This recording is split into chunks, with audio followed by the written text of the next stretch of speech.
Hi everyone, this is AJ and welcome back to the channel and welcome to another episode of the 12 Days of Christmas. This is day 8 where I look at another Christmas classic. Today I'm going to be giving you my thoughts on the movie Home Alone. Let's talk about it.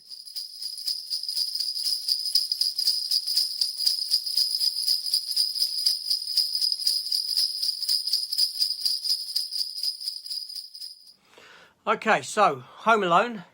Yes, another staple of Christmas within my household. So this film, the story of Kevin McAllister, this film came out in 1990 here in the UK on December the 7th. I distinctly remember going to see it at the cinema. I saw it in Greenwich, Greenwich Picture House. The film was rated PG and run for 1 hour and 43 minutes. Now this movie was directed by Chris Columbus, who's a relatively famous director. He went on to direct Home Alone 2 after this. He directed after this Mrs. Doubtfire. More recently he has actually directed the 2 Christmas Chronicle movies.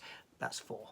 The 2 Christmas Chronicle movies on Netflix. I have reviewed the first one of those. It was the first film I reviewed on this 12th Day of Christmas series.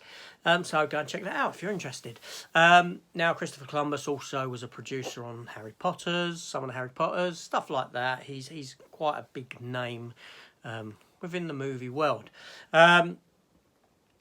Now, the film was written by John Hughes, again, a staple of the 80s. John Hughes, big writer-director from that time. Planes, Trains, Automobiles. He wrote Christmas Vacation, Ferris Bueller's Day Off, Breakfast Club.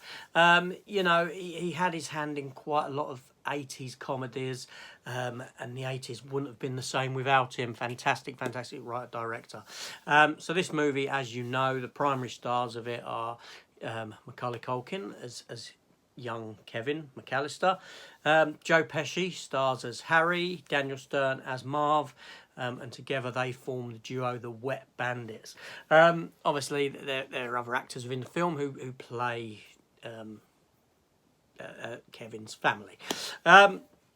This film had a pretty small budget of 18 million and went on to gross worldwide 477 million. So a lot of money.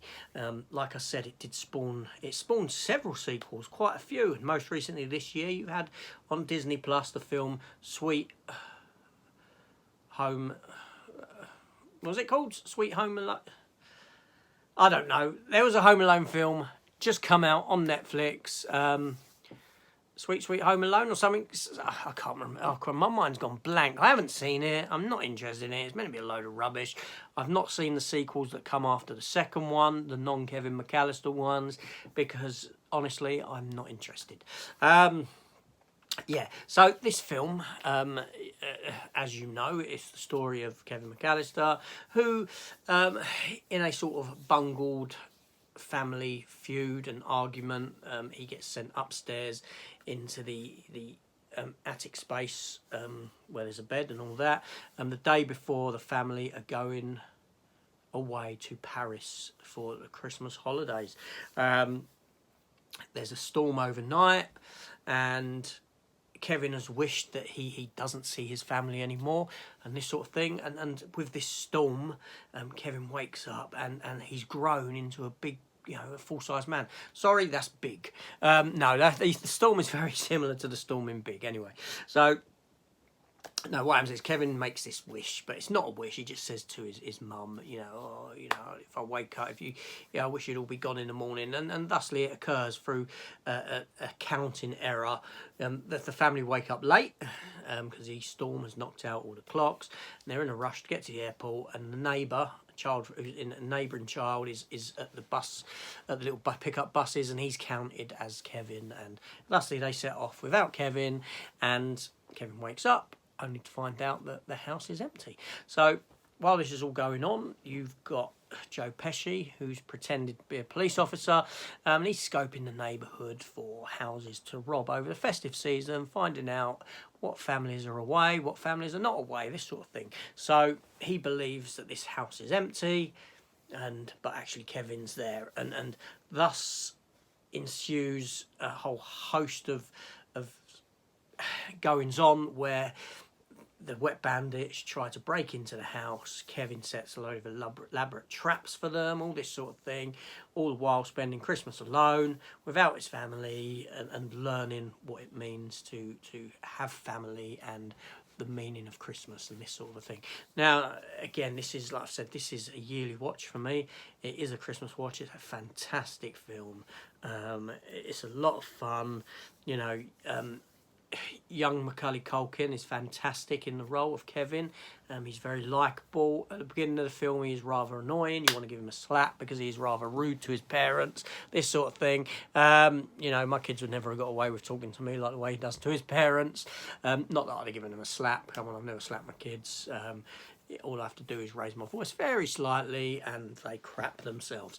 And that's the way to do it. Anyway, so Joe Pesci and Daniel Stern are outstanding within the film. There's a lot of laughs to be had. A lot of it is visual in the violence. It's very sort of Tom and Jerry, Looney Tunes style sort of violence. I mean, what they go through in this film would kill any ordinary man. Yeah, or mortally wound them, disfigure them. It would do something. You probably wouldn't come out the back alive. It's a very, very funny film.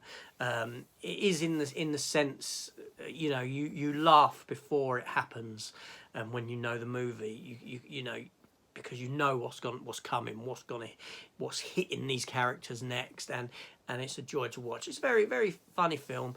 It's very heartwarming as well towards the end when Kevin befriends the neighbour that people tell stories about as being this murderer, but he turns out not to be, and he saves Kevin at the last moment, and he helps him out and this sort of a thing. There's a fantastic Christmas message within the film. It's just a joy to watch, a whole lot of fun, and again, I can't really say anything negative about this film whatsoever.